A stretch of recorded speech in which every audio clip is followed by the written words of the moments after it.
मित्रांनो, हा ग्लास पाहिला आणि हा एक कागद आहे.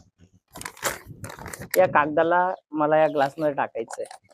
तो असा जात नाही, असा जात नाही, असाही जात नाही, असाही जात नाही.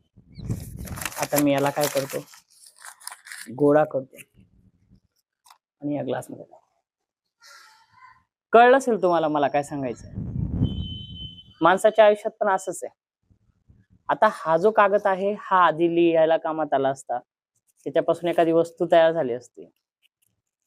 परंतु आता मी या ग्लासमध्ये या कागदाला मला टाकायचं आहे, ऍडजस्ट करायचं आहे, म्हणून मी या पद्धतीने त्याला मुरगळून टाकला आणि ऍडजस्ट करून दिला.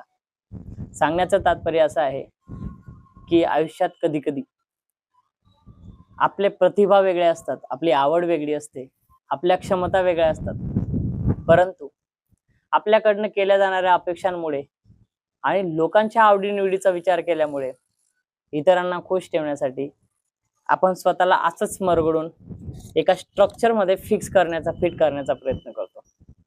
पण त्यावेळेस तो काहीच कामाचा राहत नाही.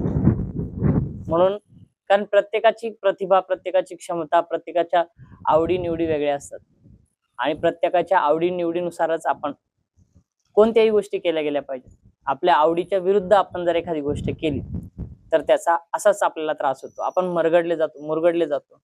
एका स्ट्रक्चर मध्ये फिक्स करण्यासाठी आपण स्वतःचा आत्मविश्वास, स्वतःच्या आवडीनिवडी विसरून जातो आणि त्या पद्धतीने जगायला लागतो. पण त्यावेळेस आपण त्या ठिकाणी व्यवस्थित सर्वाइव्ह करू शकत नाही. म्हणून आपल्या इच्छांचा, आपल्या आवडीचा, आपल्या क्षमतांचा, आपल्या प्रतिभांचा, आपल्यात असणाऱ्या कौशल्यांचा विचार करूनच आपण कोणतीही गोष्ट केली पाहिजे.